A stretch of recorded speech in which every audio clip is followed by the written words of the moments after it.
रजीम बिस्मिल्लाहिर्रहमानिर्रहीम अस्सलातु वस्सलामु अलैका या रसूलल्लाह वसल्लम अलैका या हबीबल्लाह।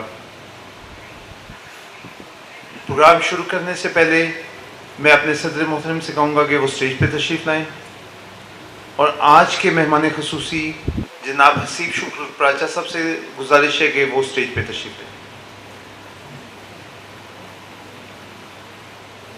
हूँ रब्बे जलील के बाबरकत नाम से जो हर ज़ीरू के दिलों का हाल खूब जानता है। तलात कुरान पाक के लिए ये मैं मुल्तमिस हूँ सरदार इब्रार एडवोकेट से कि वो तशरीफ़ लाए डाइस पे और तलात कुरान पाक पर। औज़ु बिल्लाहि मिनश शैतानिर रजीम बिस्मिल्लाहिर रहमानिर रहीम वल अस्र इन्नल इंसान लफी खुस्र इल्लल्लज़ीना आमनु व अमिलुस सालिहाति व तवासौ बिल हक़्क़ि व तवासौ बिस सब्र। सदक़ल्लाहुल अज़ीम।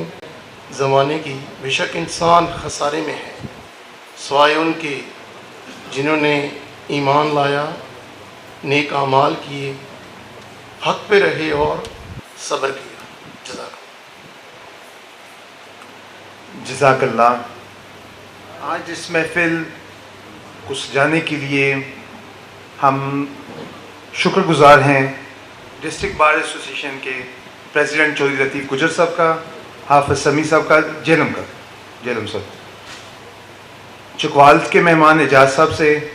अब एजाज साहब से मुल्तमिस हूँ मैं,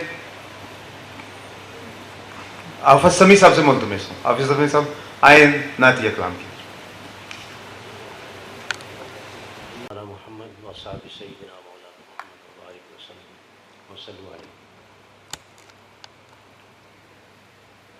आका तेरे होते जन्म लिया होता,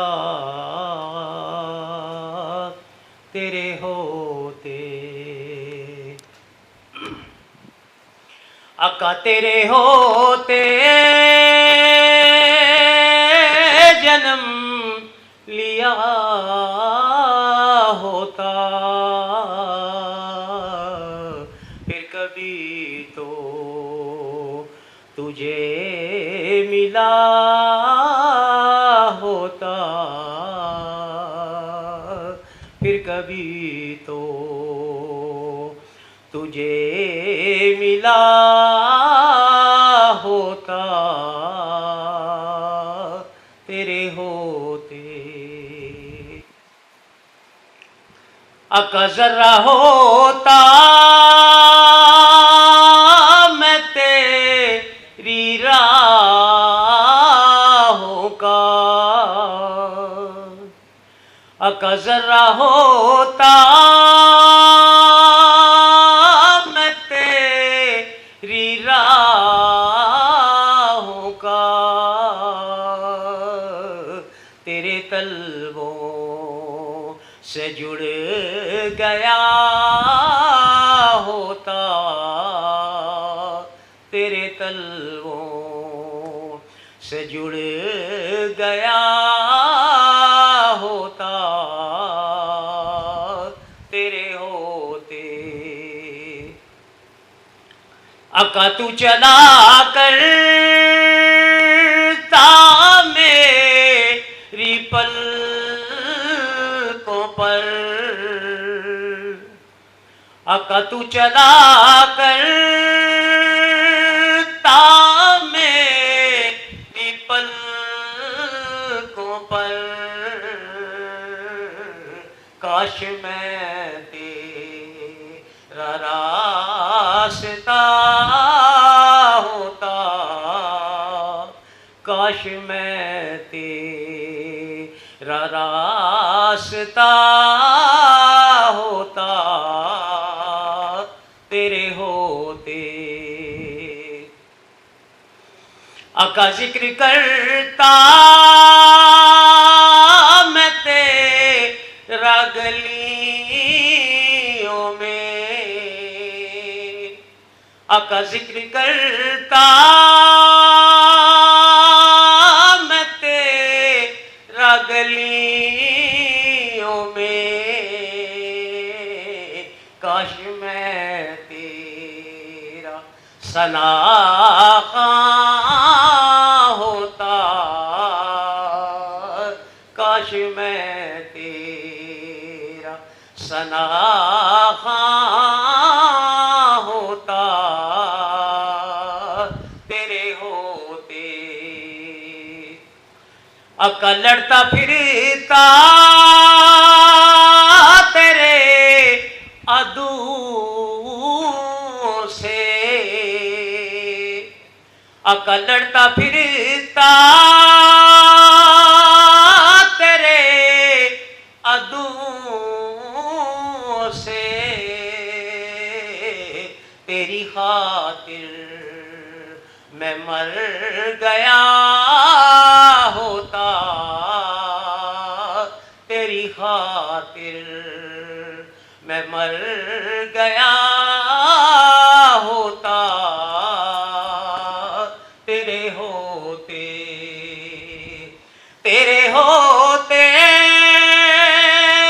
जन्म लिया होता,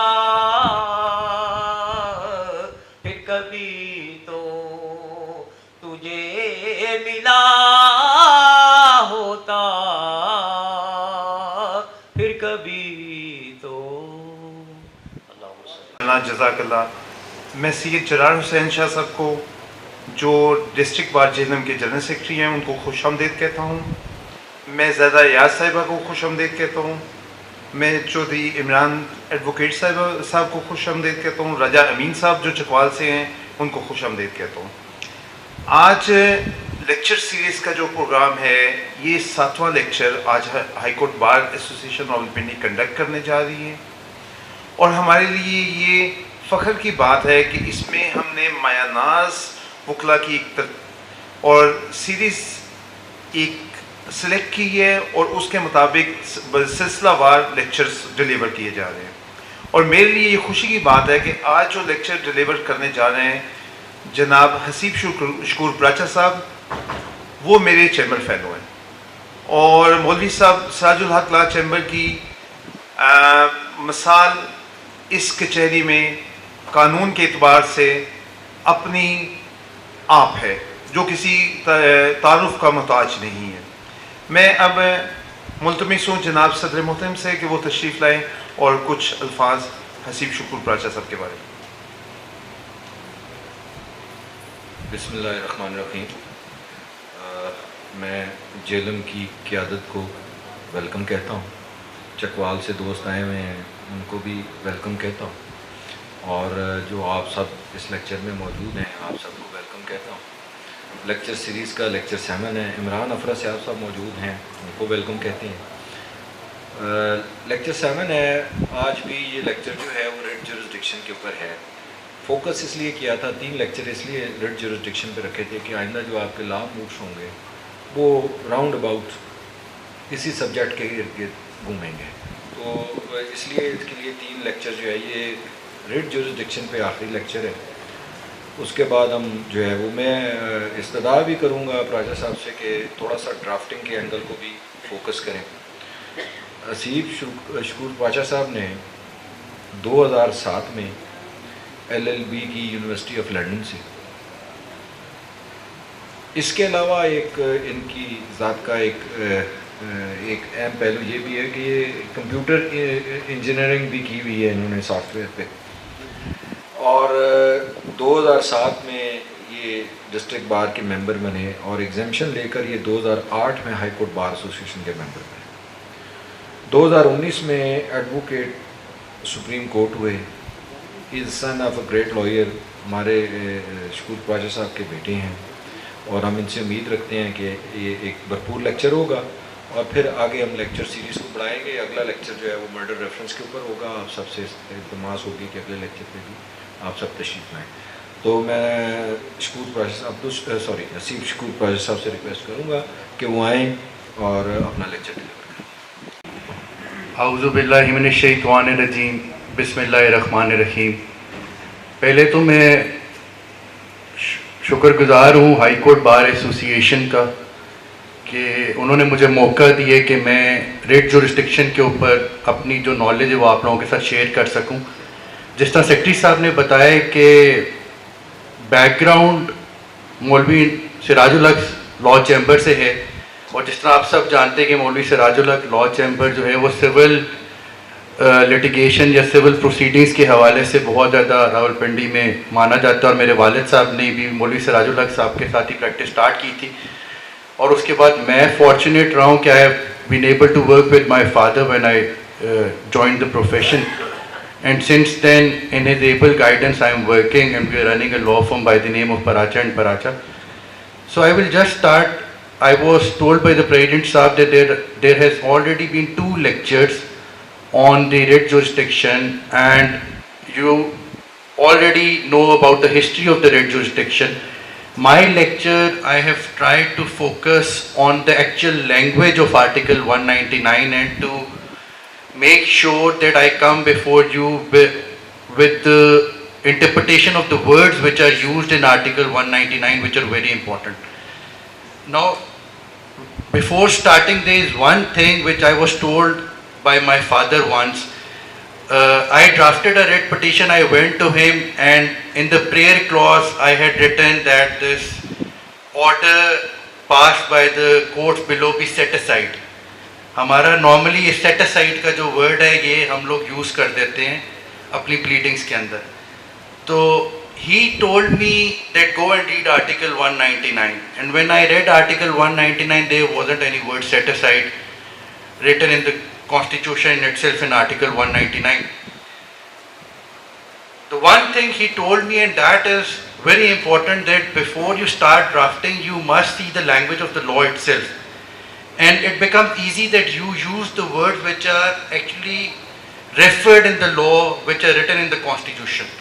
For instance, अब आर्टिकल 199 को आप देखेंगे तो इसमें जो टॉपिक मुझे मिला है, लेट्स फॉर एग्जांपल सेशुरारी है, तो अब उसमें आर्टिकल 199A2 में आप देखेंगे तो वर्ड्स है डिक्लेयर करें उस एक्ट को या प्रोसीडिंग्स को has been done or taken without lawful authority. So when you are drafting, you must go and see the constitution and the law, and it becomes very easy, just reproduce those words in the petition. उससे होगा क्या कि ultimately when you are standing in front of the judge, you know that you have got these words from the law in itself, so you can never be wrong. So though the words you are using in your petition are deriving from the law in itself. So this is the first thing I would like to mention here, that whenever you are drafting, use the words which are used in the act or the constitution. It makes life easy for all of us. Secondly, while talking about writ jurisdiction, if you would see, I have a couple of handouts which I have given to you. Article 199 contains 5 sub-articles. Now this is the second important point, that we need to understand the sub-articles of Article 199. And when you go through Article 199, you will see that all the writ petitions or the jurisdiction vested in the High Court, or what he can do while he is exercising his jurisdiction under Article 199 is listed in Article 1. So Article 2, 3, 4 and 5 does not talk about the jurisdiction they can exercise. कहने का मेरा मकसद ये है कि जो आपका article 99(1) है, 1 जो है, उसके अंदर ही जो आपकी 5 रिट्स हैं वो पांचों की पांचों उनके अंदर ही मेंशन है सब आर्टिकल 1 के अंदर। 2, 3, 4, 5 में वो डिफरेंट चीज़ से डील करती है कि फिर आगे आपने वो जुरिस्डिक्शन एक्सरसाइज किस तरह करनी है, but the writs are mentioned in sub article 1. अब जो वर्दी प्रेसिडेंट कह रहे थे कि focusing on the drafting, we have also seen that whenever we file a writ petition, we file a writ petition by stating that it's in writ petition under article 199 of the Constitution. Now why we do this? we do this because we are not sure ourselves that sub-article 1 further then has 3 clauses. Clause A, clause B and clause C. So whenever you are filing a constitutional petition, you have to bring your case within the ambit of those 3 sub-clauses, which is sub-clause A, sub-clause B and sub-clause C. So if you mention, for instance, if you are filing a writ petition and if you mention article 199(1), sub-article 1 and then the clause, it gives an impression to the judge that you actually know under what jurisdiction you are coming to the judge and what you are seeking. So I'll just say that make sure that when you are going to a judge, you know that under what sub-article or clause you are actually going and getting that relief. Now I'll start off with article 199, and sub-article 1 contains few words which are very important. Article 199 starts with the word subject to the constitution, a high court may, and then there is a comma. So before going to a judge in constitutional jurisdiction, you have to first think what are the hurdles I have to cross before the judge can exercise its constitutional jurisdiction. So the first hurdle which is mentioned in article 199 in itself is subject to the constitution. Now these 3 words, subject to the constitution, are very important for the reason that the constitutional framers have given the powers to the High Court to exercise their power under the constitutional jurisdiction. But then that power has also been subjected to the other articles of the Constitution.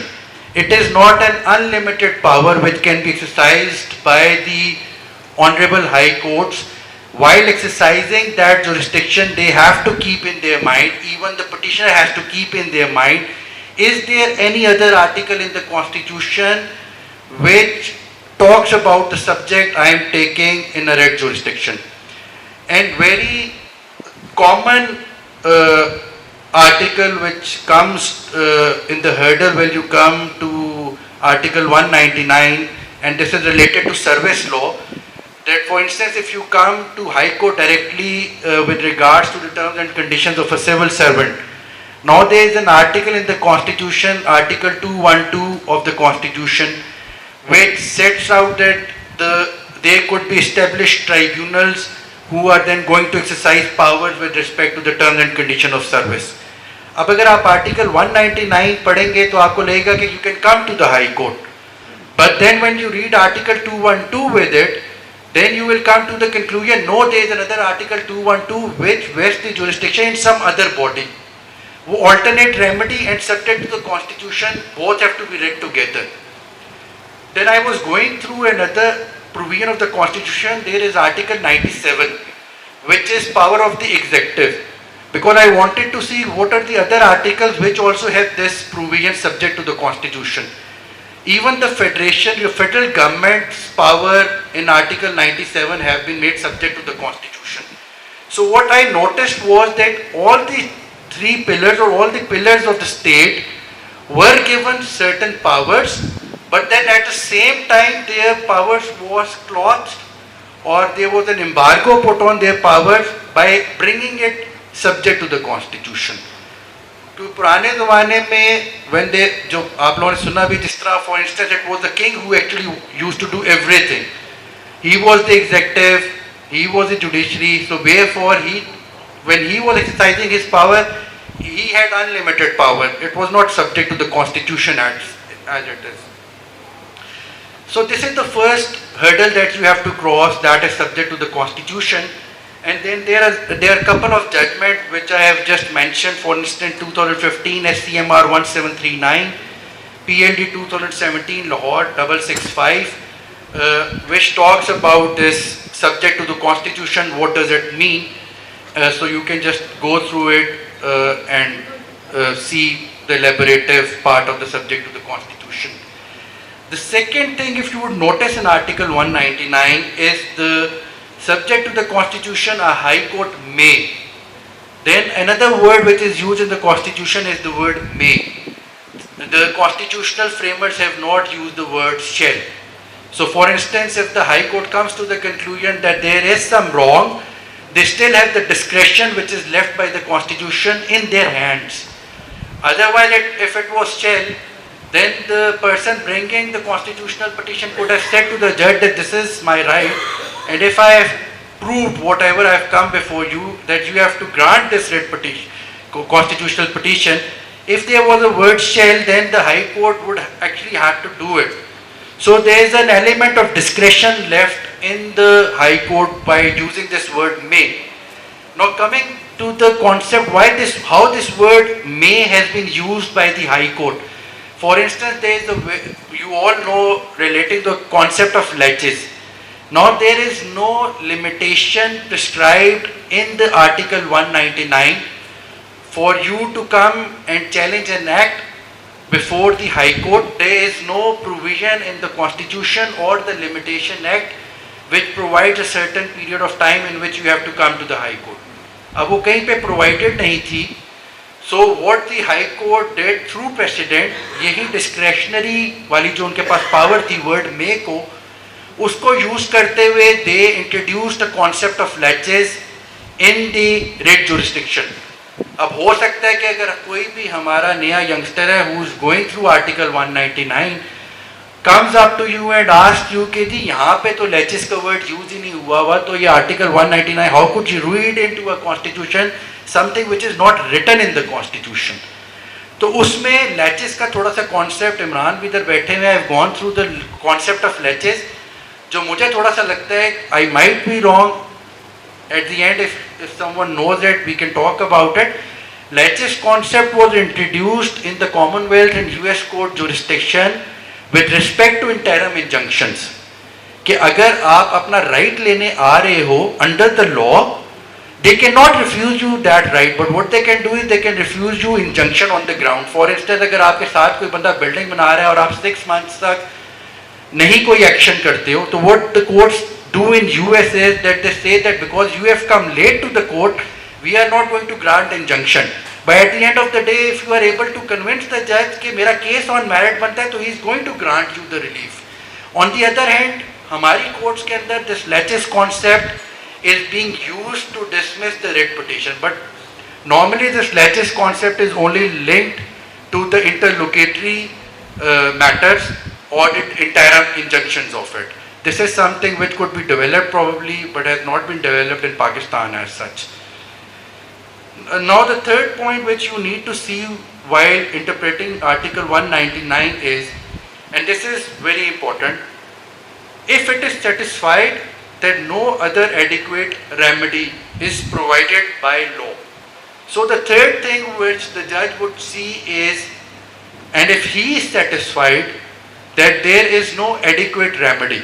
And now here the tricky part is that the word adequate has been written in the constitution. Otherwise constitutional framers could have just used word remedy. So if there was any other remedy, you could not have come under Article 199, right? So what they have done is they have again left some kind of discretion with the judges that if they feel that there is a remedy provided by law, but at the same time it is not adequate given the circumstances of the case, they can come to the rescue of the petitioner and say, no doubt there is a remedy in the law, but because it is not adequate, and then there is another word which is used with it, which is called efficacious. This is also built up by the precedent that we have. Efficacious means that, for instance, if I am sending someone to another tribunal or, for example, an authority, and if that authority under the law cannot grant the relief which is immediately needed by that person, then although there is a remedy, the court still would exercise the jurisdiction under Article 199, but it is still within the discretionary domain of the honorable judges of the High Court. But what we as lawyers could do is that if there is an alternate remedy, we have to somehow bring our case within the ambit that is not adequate. Adequate in the sense that it does not fulfill my purpose. अब इसमें कुछ judgements ऐसे भी हैं, late for example अगर आपको civil court भेज दिया जाता है कुछ रेमेडीज में, So there have been judgments where the courts have come to the conclusion that it takes so much time in the trial. For instance, it takes 10 to 15 years, and by the time after 15 years, if something has to be done which is patently illegal, which on the face of it they can see is without jurisdiction, and by sending a person to the court will take another 15 years for him to get to the same point which they can grant a relief now. तो वो उस circumstances में जहाँ उनको लगता है, जिस पे फिर जजमेंट्स भी हैं कि पेटेंटली इलीगल है, विदाउट जुरिस्डिक्शन है, तो they can come to the aid of the petitioner. अब आर्टिकल 199 सब आर्टिकल 1 की जो आगे तीनों क्लॉजेज हैं, जो मैंने आपको पहले वाली बात बताई है, ये तो सब ही सब क्लॉजेज में एप्लीकेबल है. क्लॉज ए हो, क्लॉज बी हो या क्लॉज सी हो. Now there is another distinguishing point is that जो आपकी क्लॉज ए है उसके भी 2 रोमन पॉइंट्स हैं आगे क्लॉज ए के. क्लॉज बी के भी 2 रोमन पॉइंट्स हैं. क्लॉज सी का कोई पॉइंट नहीं. Clause C is in itself, there is no roman 1 2 in clause C. अब क्लॉज ए के जो रोमन 1 एंड 2 हैं, रोमन 1 के अंदर आपका डील होता है mandamus and prohibition. So for instance if you are coming for a direction to an authority that, for instance, your application is pending somewhere and that application is not being decided, so you come to the High Court, then you come under Article 199 sub Article 1 Clause A Roman 1. तो अगर आप ये mention करेंगे ऊपर तो जज को समझ आएगी कि वो जो मैं पहले बात कर रहा था उससे लिंक कर सकते हैं. और जो क्लॉज ए का सब आर्टिकल 2 है, that is certiorari. And the basic difference between the two is very thin. The basic difference is कि जो clause Roman 1 में आप आ रहे हैं वो तब आ रहे हैं जब एक act हुआ नहीं है and you are coming to the court and you want to stop that act.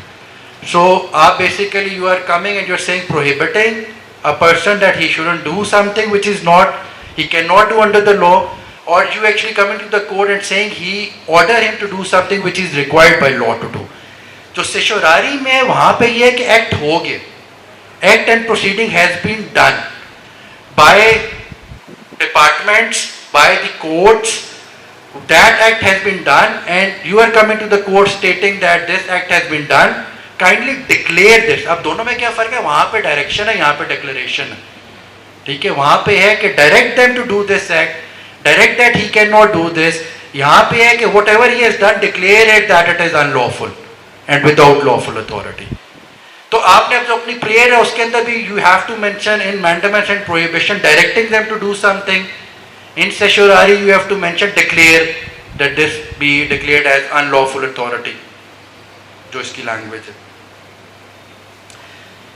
अच्छा, अब आगे जो इम्पोर्टेंट पॉइंट है, अब ये ज्यादातर के अंदर है, वो है within the territorial jurisdiction of the court. Another hurdle comes up which is mentioned in Roman 1 of sub clause A.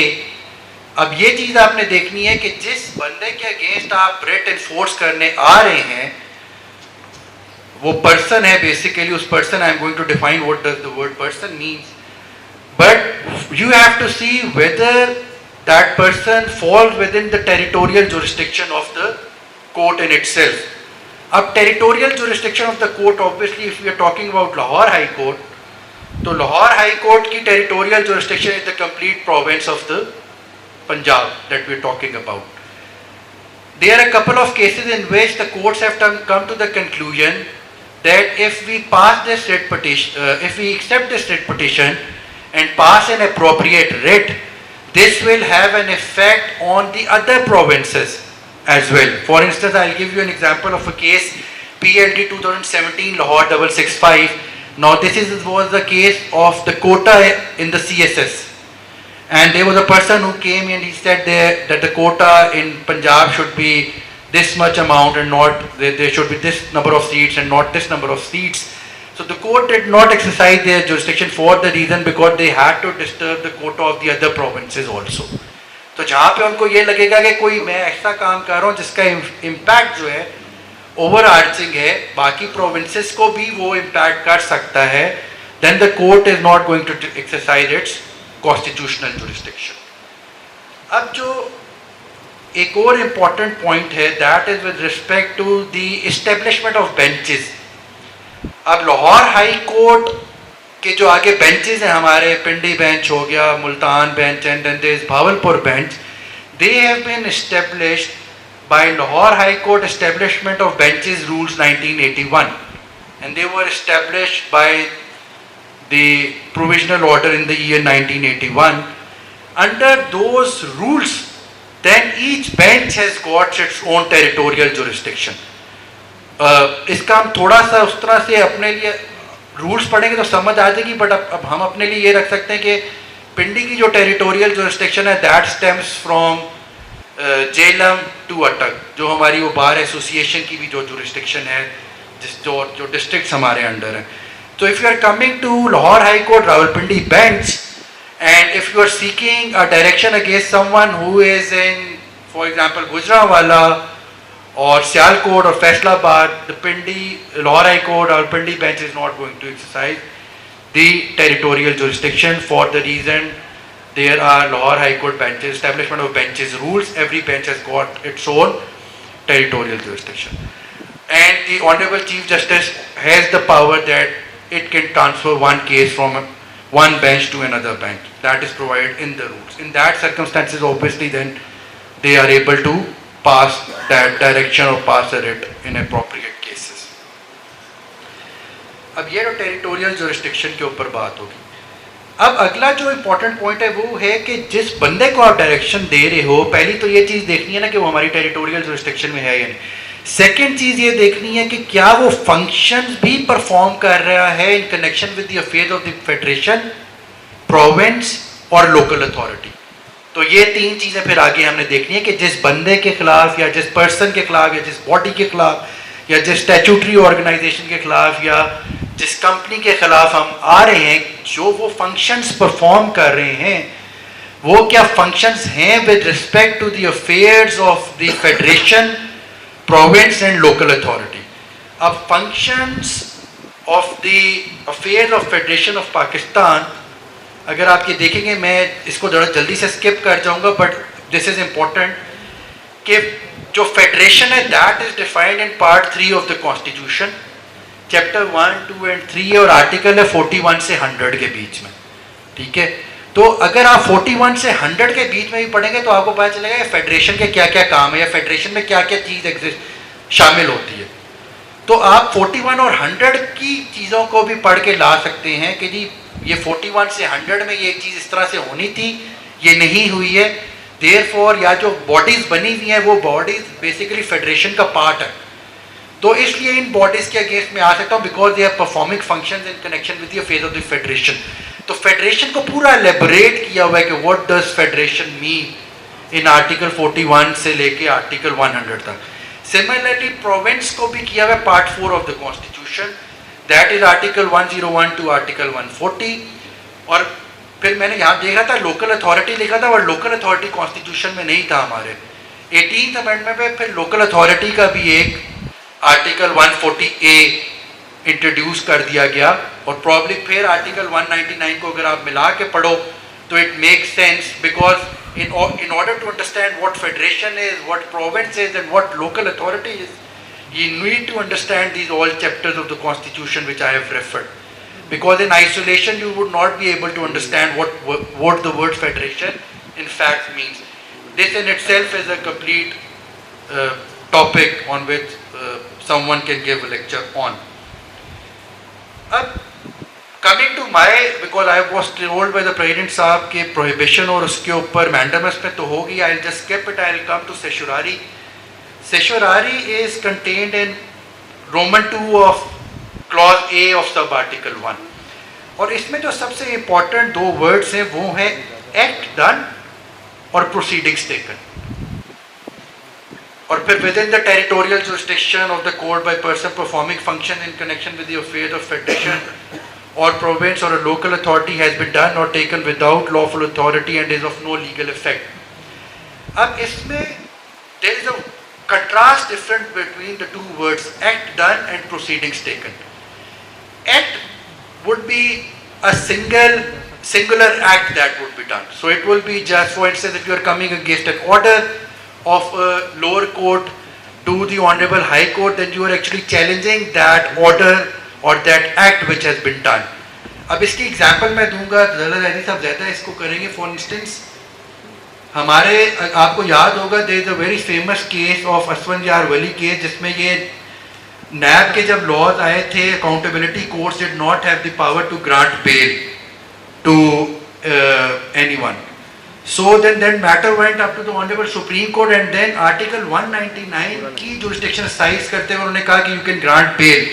But what actually they do is they declare the act of arrest as illegal. Bail में बड़ा different है. What they do is in the writ jurisdiction वो declare करते हैं उस act को. वो कहते हैं ये act जो था आपका arrest करने का वो without lawful authority था. So basically वो Article 199 सेशोरारी के अंदर से ही what they have come up with a solution that this act of arrest is basically without lawful authority, and obviously principles तो bail के ही सारे apply होते हैं. But कहने का मकसद ये है कि act के ऊपर, act को आप इस तरह से समझ ले जो मुझे समझ आई है कि act is something which is one singular thing which has happened, and that act in itself was unlawful. Proceedings on the other hand is something which is elaborative in nature. Proceedings का मतलब ये है कि जो start से लेके आपने and तक, जब तक उस एक्ट के ऊपर आप पहुंचते नहीं हैं, जो जो स्टेप्स आपने ली हैं, they all form part of the proceedings. तो you can actually come into certiorari and say कि ये प्रोसीडिंग्स जो हुई हैं, ये proceedings in accordance with law नहीं हुई. लेट्स फॉर एग्जांपल अगर कोई लॉ ये कहता है कि you have to pass a certain order within a period of 10 days, ठीक है, not the order has not been passed, right. So this is something, the proceedings have not been done in accordance with the law, in accordance what was mandated by the law, that it should be done in that particular way.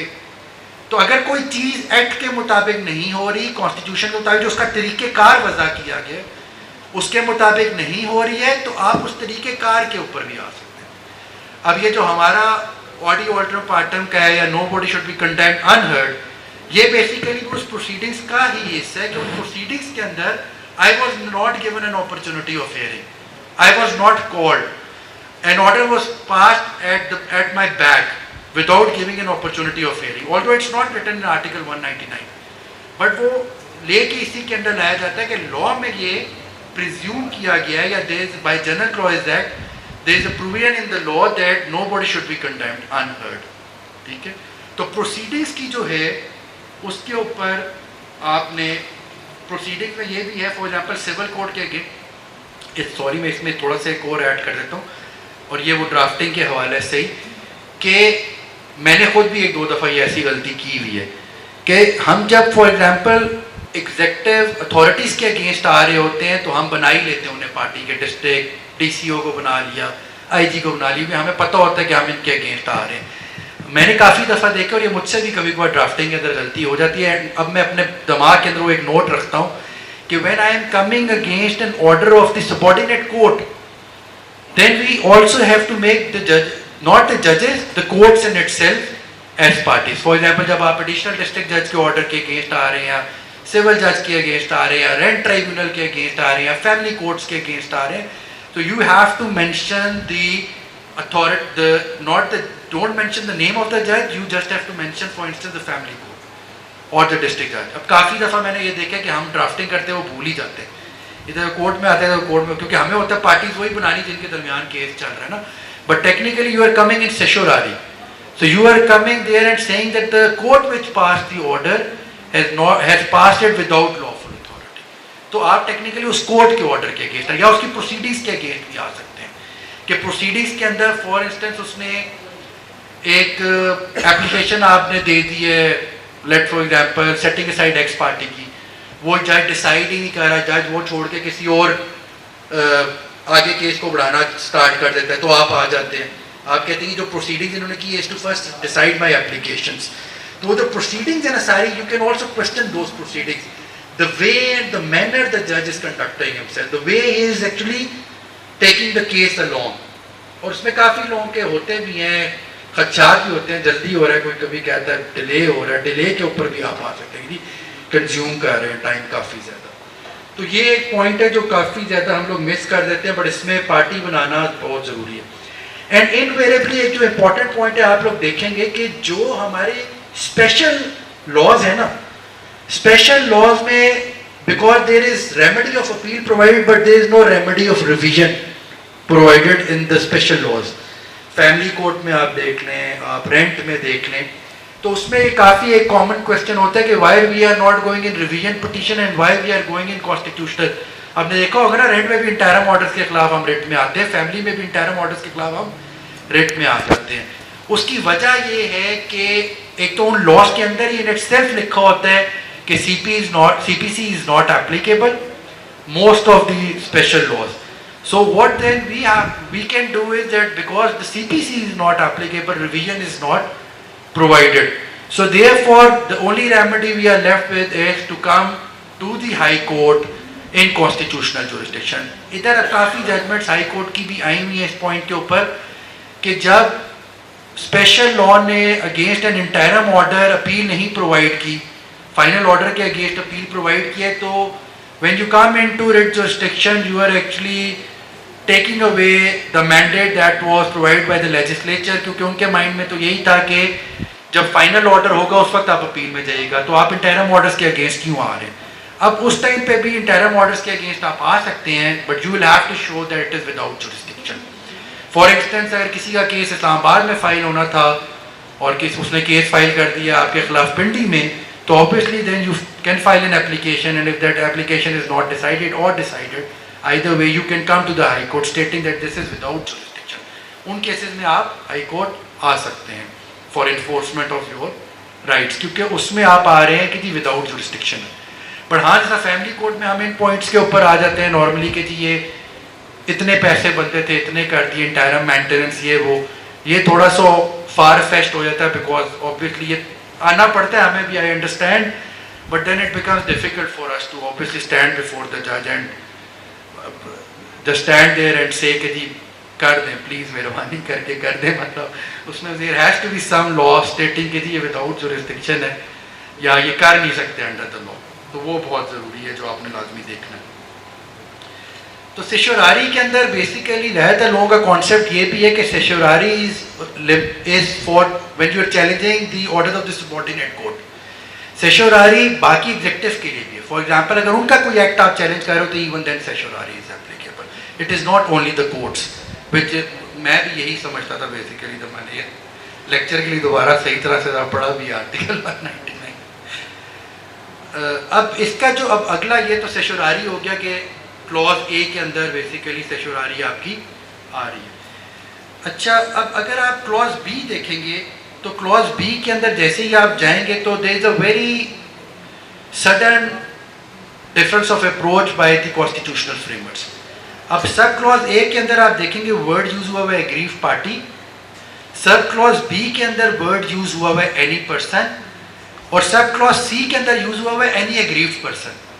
यानी कि पहले में use हुआ हुआ है aggrieve party, B में use हुआ हुआ है एनी पर्सन, और थर्ड में हुआ हुआ है एग्रीव्ड पर्सन सी में। अब फर्क क्या है, जो क्लॉज ए में आप आ रहे हैं मैंडेमर्स और सेशोरारी के लिए, वो आपको एग्रीव्ड पार्टी होना जरूरी है। अब यहाँ पे वर्ड है party. Party means who are actually part of those proceedings. कि फॉर इंस्टेंस अब अगर मैं एक प्रोसीडिंग्स का पार्ट ही नहीं हूँ तो I can not come in certiorari, I can not come in mandamus, I can not come in prohibition. वो मैं आगे चल के पब्लिक इंटरेस्ट लिटिगेशन का बताता हूँ कि वो किस तरह आ जाते हैं। यहाँ पे टेक्निकली ये है बात कि एग्रीव पार्टी का कॉन्सेप्ट है।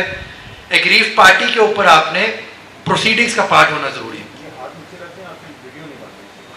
क्लॉज बी है, क्लॉज बी के अंदर आपकी दो तरह की आ रही हैं रिट पिटीशंस।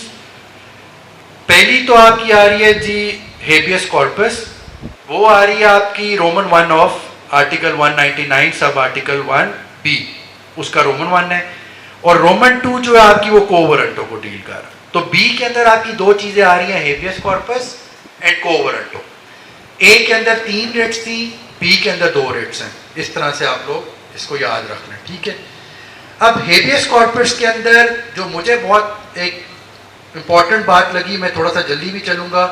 हेबियस कॉर्पस में एज यू ऑल नो इसके अंदर जो इम्पोर्टेंट वर्ड्स हैं हेबियस कॉर्पस में वो हैं directing that a person in custody within the territorial jurisdiction of the court be brought before it so that the court may satisfy itself that he is not being held in custody without lawful authority or in an unlawful manner. अब इसमें mainly बड़ा important word था unlawful manner, क्योंकि मैं हमेशा से ये समझता था habeas corpus में कि if someone is detained without lawful authority, then you can come into habeas corpus. But if it is being done, if it is in unlawful manner ये हो सकता है कि if you are in the jail and there is certain requirements which are to be met आपको रखने के लिए, और वो नहीं मीट हो रही है, and the basic ingredient या आपके साथ वहाँ पे कोई ज्यादती हो रही है, आपको वो जो manner under the police rule या जेल मैनुअल जो आपको प्रोवाइड होनी चाहिए चीज़ें, अगर वो नहीं हो रही है तो even then you can come in habeas corpus. For example कि आपको जिस तरह डेथ सेल के अंदर डाला हुआ है, आपको नहीं डालना चाहिए था, या आपके साथ कोई और इस तरह की चीज़ें हो रही हैं, तो ये बड़ा एक इम्पॉर्टेंट था unlawful manner in which a person is held in custody. So this is something which you can all look into. Another aspect which hit me while going through habeas corpus was the law of preventive detention. अब ये law of preventive detention अगर आप खाली article 199 पढ़ेंगे तो आपको लगेगा कि एक बंदे को कस्टडी के अंदर इन्होंने रख लिया, उसके ऊपर कोई चार्ज ही फ्रेम नहीं है, कुछ भी नहीं है उसके ऊपर, तो उसको क्यों कस्टडी में रख दिए. तो आर्टिकल 199 के साथ हेबियस कॉर्पस में you should be well aware of article 10 sub article 4. अब आर्टिकल 10 सब आर्टिकल 4 के तहत प्रिवेंटिव डिटेंशन का लॉ बनाया जा सकता है, जो कि हमारा भी बना हुआ है, जिसको हम MPO कहते हैं, मेंटेनेंस ऑफ पब्लिक ऑर्डर में जिस तरह लोगों को आप अरेस्ट कर लेते हो कि जी आपको खतरा होता है, ये मेंटेनेंस ऑफ पब्लिक ऑर्डर करेंगे. अब उसके अंदर एक बड़ा ही इंपॉर्टेंट केस अभी आया, I would like you all to read through that, and that is PLD 2022 Lahore page 61 Hafiz Saad Hussain Rizvi case है. अब आर्टिकल 10(4) में ना फिर पीरियड भी बताया हुआ है कि 90 डेज से ज़्यादा की आपकी डिटेंशन नहीं हो सकती है. अगर होगी 90 डेज से ज़्यादा की, फिर एक रिव्यू बोर्ड का कॉन्सेप्ट है कि उस रिव्यू बोर्ड अगर कहता है कि ज़रूरी, और रिव्यू बोर्ड में मेरे ख्याल हाई कोर्ट जजेस हैं रिटायर्ड जिनको रिव्यू बोर्ड में डाला, अगर वो कहते हैं तो कर सकते हैं. अब इस केस में 90 डेज की डिटेंशन हो चुकी थी और उसके बाद टेररिज्म एक्ट के अंदर उनको प्रिवेंटिव डिटेंशन, को टेररिज्म एक्ट में भी प्रिवेंटिव डिटेंशन का कानून है. अगर एज इट इज मैं आर्टिकल 199 देखूं, फंडामेंटल राइट्स देखूं, तो आई नेवर न्यू कि हमारे कॉन्स्टिट्यूशन में there was an exception with respect to the law of preventive detention, और कॉन्स्टिट्यूशन ने ही उसको एक तरह से प्रोटेक्ट भी कर दिया ना, वरना तो लॉ ऑफ प्रिवेंटिव डिटेंशन मेरे ख्याल से चैलेंज हो जाता, अनकॉन्स्टिट्यूशनल है, फंडामेंटल राइट्स के अगेंस्ट है कि आप किसी को भी before an act is done you are actually taking away his custody. So that is very important, must be read. अच्छा, इसके बाद हेबियस कॉर्पस से आगे मैं निकल के आता हूँ को वारंटो के अंदर. अब को वारंटो के अंदर जो दो इंपॉर्टेंट पॉइंट्स हैं जो आप लोगों ने ध्यान में रखने हैं, वो है हेबियस कॉर्पस में भी और को वारंटो में कि this is an information in fact which is laid before the court. So any person who is not even a party to the proceeding या उसका रिलेटेड नहीं भी है, तो को वारंटो में और हेबियस कॉर्पस में कोई भी आ सकता है, क्योंकि नॉर्मली हेबियस कॉर्पस में बंदा कस्टडी में होता है, तो there is someone else who is going to come and file a petition on his behalf. इसी तरह को वारंटो में भी आपने लेके जाना है कोर्ट के सामने की जो पब्लिक ऑफिस होल्डर. अब इसमें जो इंपॉर्टेंट बात है कि पब्लिक ऑफिस जो होल्ड कर रहा है बंदा, वो public office under what authority law he is holding that. So you can challenge the appointments of people. जो को वारंटो के अंदर नॉर्मली ये होता है कि आप अपॉइंटमेंट्स चैलेंज कर सकते हैं. कोई बंदा किसी अथॉरिटी के अंदर अपॉइंट हुआ है, कोई डिप्टी कमिश्नर है, कोई असिस्टेंट कमिश्नर है, उसकी अपॉइंटमेंट ठीक नहीं है, कोई आपकी जो एक आपका प्रोसीजर था अपॉइंटमेंट का वो ठीक नहीं था, तो technically you can bring it under the को वारंटो. अच्छा, जो सी है, सी बड़ा इंपॉर्टेंट है. सी के अंदर ना, on an application of any aggrieved person make an order giving such direction to any person or authority including any government exercising any power or performing any functions in or relation to any territory within the jurisdiction of that court as may be for the enforcement of any fundamental rights. अब fundamental rights के लिए there is a complete different clause altogether. Article 199 sub article 1C but sometimes we have seen that this article A and C overlaps. But जो मुझे थोड़ी सी समझ आई है, and I might be wrong, but जो मेरी अपनी इंटरप्रिटेशन है कि ए और बी में आ रहे हैं आप लॉ की, लॉ जो constitutional framer they might be thinking कि law would mean that under an act of parliament you are coming to the court for enforcement of some of your rights, but when you are coming for enforcement of your fundamental rights then it is under article 199(1)(c. हम mandamus में शायद चले जाएंगे कि जी ये मेरा right to life है. तो अब यहाँ पे अगर आप देखेंगे ना सी में, यहाँ पे भी एग्रीव पार्टी नहीं है, यहाँ पे वर्ड है एग्रीव पर्सन, बट यहाँ पे वर्ड पर्सन है कि कोई भी आ सकता है, बट ये थोड़ी सी क्लॉग लगा दी कि एग्रीव्ड उसको भी होना चाहिए. एग्रीव्ड इस तरह से आप इसमें पब्लिक इंटरेस्ट लिटिगेशन मेरे ख्याल से ज़्यादातर false with in article 199(1)(c), और उसको फिर आप थोड़ा सा एलेबोरेट कर लेते हो कि how it is affecting my, for example environmental laws के अंदर अगर गवर्नमेंट फंक्शनरीज कोई काम नहीं ठीक कर रही तो it is indirectly affecting my fundamental rights. For example अगर आपका रावल लेक में पानी साफ नहीं है तो ultimately because you are drinking that water, it is your fundamental right to life that you should have clean water, तो वो आपके फंडामेंटल राइट्स इनडायरेक्टली आप इन्फोर्स कर रहे हो. तो यहाँ पे भी उन्होंने वर्ड पर्सन तो यूज के साथ में एग्रीव कर दिया है. थोड़ा सा ये करने के लिए अब ये नहीं होता कि पिंडी का बंदा तो रावल लेक पे जा सकता है, अब कराची का बंदा रावल लेक की सफाई के लिए अगर आएगा तो थोड़ा सा प्रॉब्लम हो जाएगा कि भाई ठीक है आप पर्सन तो, बट उस तरह से टेक्निकली एग्रीव्ड नहीं हो. एंड इस चीज़ को भी थोड़ा सा मेरे ख्याल से कॉन्स्टिट्यूशनल फ्रेमर्स के माइंड में था कि जो हमारी इनडायरेक्ट लिटिगेशन होती है ना, कि we have actually lost a litigation 1-to-1 जो हमारी चल रही है, तो we put up someone else और उसकी तरफ से हमने एक लिटिगेशन स्टार्ट करा दी. तो इनडायरेक्ट लिटिगेशन को भी थोड़ा सा रोकने के लिए इन्होंने ये किया हुआ है, वरना वो इनडायरेक्ट लिटिगेशन में वो काम करा ले रहे और डायरेक्ट में नहीं उसको मिला हुआ या वो आ रहा है. अच्छा, अब आर्टिकल 2 जो है ना ये इंपॉर्टेंट है. आर्टिकल 2, अब मैं आर्टिकल 199 में रेट्स होगी, मैं 2, 3, 4, 5 को थोड़ा जल्दी करना चाहूँगा क्योंकि वो भी काफ़ी इंपॉर्टेंट है. ऑल्दो हम रेट्स की बात कर लेते हैं कि कौन कौन सी रेट्स हैं.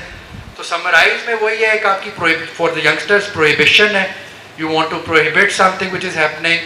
मैंडेमस आ गई कि you want to go and say कि ये करें, you are required by law to do. Certiorari है कि act without lawful authority act और प्रोसीडिंग्स है. हेबियस कॉर्पस है that the person is detained unlawfully, और उसके बाद आपकी को वारंटो है कि the person who is holding the office is not holding it, या उसकी रिक्वायरमेंट्स पूरी नहीं है कि अगर फॉर एग्जाम्पल तो लिखा हुआ है कि जी BA डिग्री होनी चाहिए, क्वालिफिकेशंस जो है उसकी वो पूरी नहीं है. अच्छा, अब आर्टिकल 2 में है जी subject to the constitution the right to move to a high court for the enforcement of any of the fundamental rights conferred by chapter 1 of the part 2 shall not be abridged and order shall not be made under clause 1. ये 2 है. अब 2 उन्होंने ये डाला है कि subordinate law में आप कोई ऐसी चीज़ नहीं डाल सकते जिसकी वजह से मेरा राइट आप कर्टेल कर दें to come to high court for enforcement of my fundamental rights. So the constitutional framers were of the view के लेजिस्लेचर एक सर्टेन लॉज के अंदर कोई ऐसी चीज़ें डाल दे जिसकी वजह से उसकी रेमेडी जो है बंदे की इधर आने की रुक जाए. तो उन्होंने कहा कि आप लॉज जितने मर्जी भी बना लें, वो लॉज आपके फंडामेंटल राइट्स नहीं टेक अवे कर सकेंगे. तो ये आर्टिकल 199(2) कहता है.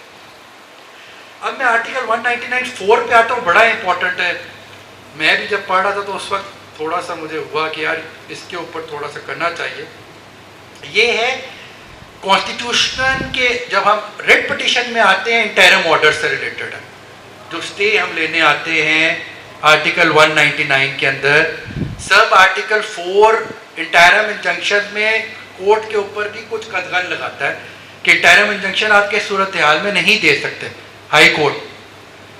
An application where an application is made to High Court for an order under paragraph A और paragraph C of clause 1, अब इसमें B नहीं है, ठीक है. B में शायद इंटरिम इंजंक्शन उस तरह, यानी कि B में इंटरिम इंजंक्शन और कॉन्सेप्ट को वारंटो में आप आए हैं तो there would be no concept of interim injunction कि उस बंदे को काम करने से रोक दे, ठीक है. A और C में इधर लिखा हुआ है clause 1, and the making of an interim order would have the effect of prejudicing or interfering with the carrying out of a public work. अब अगर आप कोई ऐसी रेट लेके हैं जो कि इंटरफेयर कर रही है पब्लिक वर्क के अंदर, और इंटरफेयरिंग और of otherwise being harmful to public interest, आप एक ऐसी रिट लेके हैं जिसमें जज ये समझता है कि अगर मैं इंटरम इंजंक्शन दूंगा तो ये प्रेजुडिस होगा पब्लिक वर्क में। फॉर एग्जांपल एक सड़क बन रही है, आप उसको स्टे कराने आ जाते हैं। कोई एक डैम बन रहा है, ऑरेंज लाइन ट्रेन बन रही थी, अब इस पर काफ़ी लोगों का ये भी पॉइंट था कि जब ऑरेंज लाइन ट्रेन के ऊपर स्टे दिया कोर्ट ने, तो वो जिस टाइम स्टे दिया तो वो फॉर एग्जाम्पल बन रही थी 2 बिलियन में, and by the time stay जब ख़त्म होता है तो उसकी कॉस्ट जो है वो 8 बिलियन पे चली गई है। ठीक है, तो इंटरम इंजंक्शन इन सूरत हाल में देते हुए कोर्ट दे ही नहीं सकती बेसिकली, जो आर्टिकल 199(4) के अंदर लिखा हुआ है, being harmful to the public interest for state property or of impeding the assessment or collection of public revenues। जहाँ पे पब्लिक रेवेन्यूज की कलेक्शन का मामला है, तो अब अगर आप रिट लेके जा सकते हैं तो हो सकता है कि जज आपसे यही 3 पॉइंट पूछ ले। अब आपने इनमें से निकलना पड़ेगा आपको कि जी ये जो मैं रिट लेके आया हूँ, स्टे मांग रहा हूँ मैं, इसका पब्लिक रेवेन्यूज के ऊपर भी कोई फर्क नहीं पड़ेगा, it is not going to affect the public interest और it will not affect the public work. तो इन 3 चीज़ों से भी आपने बेसिकली देखना है आपने। बट इसमें कोर्ट के पास ये पावर दी है कि कोर्ट फिर भी ये तीनों ज़रूरतें होते हुए भी स्टे दे सकती है, बट वो तब देगी जब उसको ऑर्डर करना पड़ेगा after hearing the prescribed law officer. मैं आगे पढ़ता हूँ। The court shall not make an interim order unless the prescribed law officer has been given notice of the application and he or any person authorized by him in that behalf has had an opportunity of being heard, and the court for reasons to be recorded in writing is satisfied that the interim order would not have such effect as aforesaid। तो court जो है वो interim order देते हुए it will have to write an elaborative order, और उसमें वो लिखेगी कि ये तीनों चीज़ें मैं सेटिस्फाइड हूँ कि इन तीनों चीज़ों पे इफेक्ट नहीं आ रहा, या उसके पास फिर एक ही हल है, would have the effect of suspending an order और proceeding which on the face of the record is without jurisdiction. अगर उसको लगता है कि बिल्कुल विदाउट जुरिस्डिक्शन है तो फिर वो इन 3 चीज़ें अगर हों भी तो तब भी वो इंटरम रिलीफ ग्रांट कर सकता है। तो और फिर मैं article 199 sub article 5 is very important, क्योंकि इसके अंदर वर्ड पर्सन, मैं थोड़ा जल्दी इसलिए जा रहा हूँ, सेक्रेटरी साहब ने मुझे कहा कि थोड़ा जल्दी करें वरना अभी काफ़ी ज़्यादा लेक्चर तो और था, बट 199 सब आर्टिकल 5 बड़ा इंपॉर्टेंट है, उसमें वर्ड पर्सन को डिफाइन किया गया। आप 199(1) आर्टिकल ए में देखेंगे ना कि डायरेक्शन कोर्ट पर्सन को दे सकती है। अब पर्सन की डेफिनेशन में कौन कौन सा बंदा आता है वो सब आर्टिकल 5 में दिया गया, बट मेरी इंटरप्रिटेशन ये है कि ये सब आर्टिकल 5 जो है ये पर्सन की डेफिनेशन को एलेबोरेट कर रही है। तो इवन जो 5 में चीज़ें लिखी हुई हैं इसके अलावा भी चीज़ें आती हैं। वो मैं क्यों कहता हूँ, क्योंकि in this article unless the context otherwise requires person includes लिखा हुआ है, पर्सन मीन्स नहीं लिखा हुआ। पर्सन मीन्स का मतलब ये होता है कि फिर यही वाले बंदे हैं जो इसके अंदर लिख दिए गए। पर्सन इंक्लूड्स का मतलब ये for the removal of doubt, ये वाले लोग तो हैं। और ये इन्होंने क्यों इसको किया कि यहाँ पे इन्होंने लिखा है कि पर्सन इंक्लूड्स बॉडी, पॉलिटिक और कॉर्पोरेट, एनी अथॉरिटी ऑफ और under the control of the federal government और प्रोविंशियल गवर्नमेंट। अब इसमें इन्होंने क्यों ये चीज़ की है, क्योंकि लोगों को आर्टिकल 199 सब आर्टिकल 1 पढ़ने के बाद ये ना लगे कि पर्सन मीन्स एन इंडिविजुअल। तो सब आर्टिकल 5 में उसको थोड़ा सा फिर एलेबोरेट किया कि नहीं, इंडिविजुअल्स के साथ इंक्लूड करेगा bodies, statutory bodies, companies, organisations, उनके खिलाफ भी आप आ सकते हैं। और तो हो सकता है ऑर्गेनाइजेशन के अंदर एक इंडिविजुअल जो नीचे लेवल पे, फॉर एग्जाम्पल OGDCL के अगर हम खिलाफ केस ला रहे हैं तो अब OGDCL के MD ने खुद तो कोई गलत काम नहीं किया ना, वो तो नीचे किसी बंदे ने शायद किया वो, तो टेक्निकली हम OGDCL के अगेंस्ट ही आते हैं कि आपके नीचे तो ये सारा काम हुआ है, ये बेसिकली विदाउट लॉफुल अथॉरिटी हुआ है, वरना वो कह सकते नहीं जिसने किया उसको रेट जारी करे, मुझे क्यों रेट जारी कर रहे हैं। और टेक्निकली 199(5) के अंदर उन्होंने एलेबोरेट किया by using the word include into the definition of the word person. तो ये मैं थोड़ा सा जल्दी से जो मैंने कंक्लूड है, if you all have any question. Sir बहुत शुक्रिया हसीब, आपने बहुत डिटेल से लेक्चर डिलीवर किया है। कोई क्वेश्चंस किसी के पास हो काइंडली? मैं हसीब, आपने बहुत डिटेल, प्रेसिडेंट साहब करेंगे, बहुत डिटेल है तो क्वेश्चन कोई नहीं बनता जी। एक तो ये फरमा दीजिए वसाई जुडिशल प्रोसीडिंग्स को भी ससुराली में सेल किया जा सकता है कि नहीं, और दूसरा ये फरमा दीजिए कि जब आप ड्राफ्टिंग करते हैं तो उसमें हम कॉन्स्टिट्यूशनल प्रोविजंस तो लिखते हैं, लेकिन उनके साथ जो सब्सिडिएट लॉ है, जो सबॉर्डिनेट लॉ है, उसकी प्रोविजन भी गलती से लिख दी जाती है, जैसे रेड विद 561 ए CRPC। तो वुड इट बी राइट और रॉन्ग? सर आई थिंक अगर आप कॉन्स्टिट्यूशनल जुरिस्डिक्शन में आ रहे हैं तो लिख भी दे तो फर्क नहीं है, बट वो आप वाली बात से मुझे थोड़ा सा लगता है कि you should remain within the constitutional jurisdiction that you are invoking article 199, but जो आप बॉडी के अंदर लिख रहे हो फिर आप लिखोगे कि ये लॉ है बेसिकली जिसकी वजह से मैं ये इन्वोक कर रहा हूँ कि इस लॉ की खिलाफ वर्जी हो रही है, वो मेरे ख्याल से आप बॉडी के अंदर मेंशन कर सकते हैं, नॉट इन द टाइटल मेरे ख्याल से। बट मेरा जो एक अपना मैं ये करता हूँ, मैंने अपने लिए लिखा है, मुझे ये लगता है कि making a petition is like telling a story, तो इट्स अ स्टोरी टेलिंग। तो मैं ये करता हूँ कि आई राइट क्रोनोलॉजिकल ऑर्डर में फैक्ट्स, क्योंकि बेसिकली आपने एक मुद्दा बनाना है। तो मेरा बड़ा आसान तरीका है कि डे 1 से स्टार्ट हुआ कि सर ये इस तरह हुआ, मैं एप्लीकेशन लेके गया, फिर इधर गया, ऐसे हुआ, यूँ हुआ, और एंड में मैं आ जाता हूँ अपने जो मेरा फिर ऑर्डर हो गया, and then in the grounds मैं डाल देता हूँ कि क्यों मैं इस ऑर्डर को किन ग्राउंड्स के ऊपर चैलेंज कर रहा हूँ। तो मेरे ख्याल से मैंने अपने लिए ईजी रखा हुआ है कि मैं क्रोनोलॉजिकल फैक्ट्स पहले लिखता हूँ सारे, और उसके बाद फिर ग्राउंड्स के अंदर मैं उस ऑर्डर या उस एक्ट या प्रोसीडिंग्स को चैलेंज करता हूँ, जो कि आसान भी है। क्रोनोलॉजिकल आपने जज के सामने भी खड़े होके टेक्निकली फैक्ट्स और क्रोनोलॉजिकल ऑर्डर में ही बताने हैं, तो it makes life easy for the जज ऑल्सो कि वो शुरू से पढ़े कि आप शुरू में कहाँ गए, फिर आपने क्या किया, या कहाँ से आपका जो है मसला वो स्टार्ट हुआ है और कहाँ पे वो जाके एंड हुआ है। तो मतलब मैं इस तरह से कर लेता हूँ सर अपनी जब प्रोसीड, आपने मुझे कहा भी था ना, हाँ क्वाज़ी जुडिशल बॉडीज़ का बिल्कुल सेशोरारी में कर सकते हैं, क्योंकि जिस तरह मैंने कहा कि ये खाली कोर्ट्स की हद तक सेशोरारी नहीं है, ये बेसिकली कोई भी एक्ट है, कोई भी प्रोसीडिंग्स है, बेशक वो एग्जीक्यूटिव बॉडी ने किया है, क्वाज़ी जुडिशल बॉडीज़ ने की हुई है, वो आप कर सकते हैं सब्जेक्ट टू वही कॉन्स्टिट्यूशन एंड अदर रेमेडीज़।